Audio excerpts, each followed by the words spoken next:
Box here. Happy Sunday. I was hoping to wait till the AKAs got revealed to do a video today. I got a lot of things to talk about, but you know, the baby's sleeping now, so that's what we're getting it done.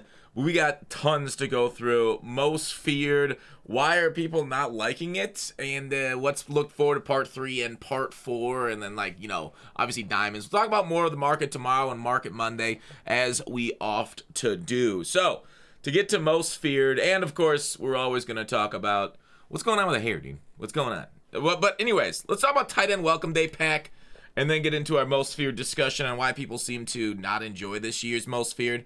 I think people aren't enjoying this year's most feared because this reminds me of, reminds them of getting shoved in lockers. I don't know, dude.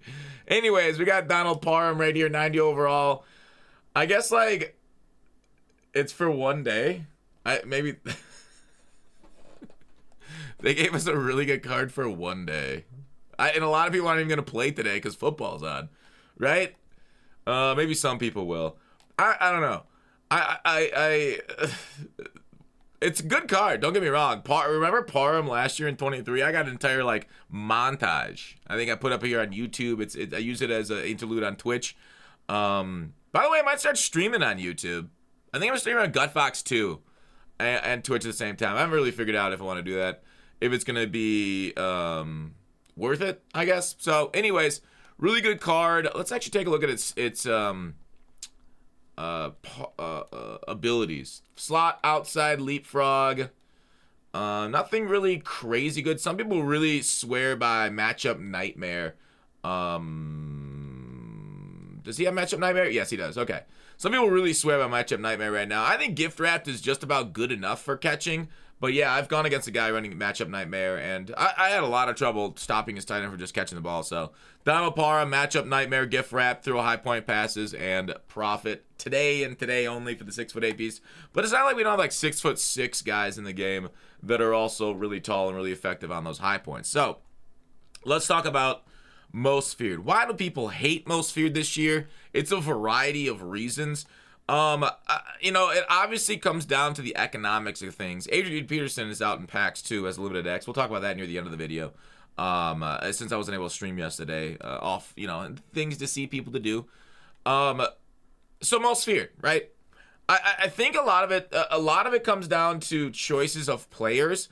And I think, you know, maybe EA nerfed some of these cards because of the theme team, right? We know the theme team's coming out. The issue is they did not nerf Chase whatsoever, right? Chase is literally a premier card in the game right now. But the issue with this Chase card ends up being he's just another 90 overall, right? There's no big card. And I tweeted this out a little bit ago. It does feel like a lot of people are frustrated most feared right now because we've been in 90s for quite some time. Now, obviously, part 3 could have 91 overalls and, like, you know, high-end stats. People get crazy. But, like, there isn't, like, you know, the big Chase card. Like, there isn't, like, that big, like, if you guys remember back in the day, that Brian Dawkins, that was 9 foot tall. Was it, like, what, 15, Aero 16-ish in there? And there's no, like, big card anymore that we all put together that we're like, oh, my God. Like, right? Also, like, no legends, I think, that are, like, significantly better. Like, we get legends, of course. But, like, that's what I'm talking about. Like, the Dawkins card. Like, the all-time great. So, Marshawn Lynch today was just, you know, kind of beaten out by another halfback, Adrian Peterson. So, you know, Seahawks theme team's eating at that position at least. But it does feel like that's a little bit of it, right? There's no jaw dropping. You know, when they gave us a fullback 90 and a punter 90, I think it also infuriated investors because I know people like making coins off the game. And it does seem like, you know, EA's led. It's like the tail is wagging the dog at EA. I got to go to the auction house, I guess, to filter by overall. The tail is wagging the dog. The economist, I feel like dictates the direction of the game so much. And like, all right, yeah, people are investing in these 87 overalls. So let's give them really bad 90s. And like every time, like maybe it's not the case, but it feels like it's the case because of so much of what they've done. And we'll talk more about the economics around the most field promo here in a bit. But I want to talk about card selection first because people that invested in 90s thinking that they're going to go up because of like we get some new cool cards in part 2. We stare down the barrel of a punter and a kicker, and those are two guys that I actually got out of my pack as the 90 overall pack, and I'm so disappointed to see those guys come out as like a gamer. So I think overall that was a problem. 86, 89. I know some people are still investing in 87 specifically for AKA tomorrow. So I don't know if you guys are doing that. 120 they're already at 115. So a little bit of pricing of it could be a crazy card tomorrow like we got last week that drove up the market with the fastest overall card in the game, OBJ, but now Chase is there. So people are kind of speculating at that moment. So basically, a lot of it comes down to card choices, and even though like Chase is insanely good, a very popular name, people still seem to be let down by that, and I think it's just due to the nature of how Mutt is, right? Everything's kind of like, you know, going overall based, and it isn't until like the excitement of the Team Diamond Pro where we get like a card so significantly better than every card in the game, and it's kind of like that way for a while, right? Those memorable cards in Mutt kind of come from those Team Diamonds, right? The Barry Sanders, Elway last year, and to lock down that position for like, you know, a couple months. It seems like that they're like, oh my gosh, this card is so crazy good. It gives us that kind of like, you know, thing that doesn't happen very often. Like last year, remember Donald Parham? That we literally got him today because of how powerful his card was early on last year. So a lot of those things happen because of the way the game is made. So let's move on to the next part, right? It's also kind of strange that like the best card overall out of the most viewed Parham, besides for this Parham, was made by a competitive Madden player, the 89, and we got it for view botting them, right? Like, it's crazy how much like good rewards he gets for view botting, but for solos, it doesn't feel the same way. They don't respect our time actually grinding in game.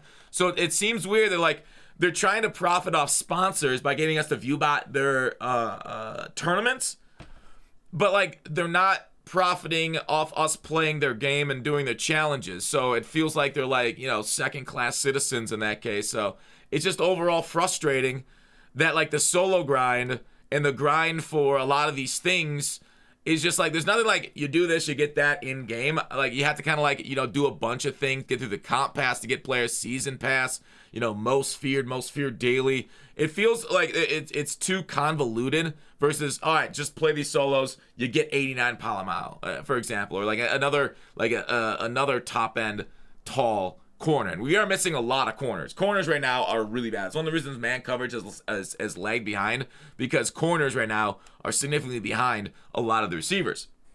So overall, they're pissing off a lot of portions of the game. Obviously, old gen menus are still terrible, like brutally bad. Okay, brutally bad old gen menus. I know they say they're aware of it and they're working on a patch, but it's been so long. PC people had like trouble logging in after the last patch. They weren't even like, it wasn't even working. We had head-to-head connectivity issues. All those things kind of popped up the last couple weeks here too. Although, you know, some of them have been issues for a little while longer. That people are very, very angry about, and for good reason. Like literally not being able to play the game is literally the worst part about the game. People on old gen are requesting refunds. People are trying to move platforms. Like it's an absolute mess with how EA has done. Like this last patch that we got, I guess we've gotten a couple small patches. The last big patch we got was probably the worst patch in Madden that we've seen in a few years with everything they did. Like they nerfed everything like exploitative on defense, but they didn't buff any things that needed to be buffed along with it. They did like a half job on their last patch, and it shows that they're not paying attention to their game and the balance itself overall. So that, along with like, you know, the promo itself has been very frustrating. Adrian Peterson is a great card, right? I like what they're trying to do. Like, I like what they're trying to do with this Legend X to try and make these players a little bit more powerful, that is just not based off the attributes going up, because it makes them more in-depth, right? That I actually don't mind. I don't know what other people think about X Factor activations being abilities, because abilities themselves, obviously, elusive or evasive what he gets, the juke, the spin. The juke is by far the most powerful ability in the game right now. Just being able to put like 3 people into a blender just by going like this, like at the right time, and then like the entire defense just trips over each other like Keystone Cops. So overall, Adrian Peterson getting that, I don't mind it, right? It's not an always on X Factor. It's not that, and I hope we don't get those again until like, you know, March, April this year, the always on X Factors. So anyways, it is neat what they're trying to do with that. Overall, he's 900K for a reason, even though he's basically guaranteed out of the $100 bundle. I don't know how people are dropping $100 on Madden, but $100 for a 900K is a pretty good ratio. With the ratio, plus I've fallen off there, I do want to talk about the reason I hate it the most. My biggest reason are the rerolls, right? This is, again, once again, the tail wagging the dog, right? The training roles have been absolutely brutal all year. Outside of the mystery pack, which is by far the thing that's like saving the game as far as like, you know, training and keeping it up, I absolutely hate it, right? It's not, I can't even press this button without like dread coming to me. All right, let's try it. Let's try it, dude. Let's try it. There's no limited packs, so probably not a good idea. There's the legend limited, so anyways, you're mostly going to be rolling 78s to 79s and taking a huge L. Remember, like, I've done an entire video on this.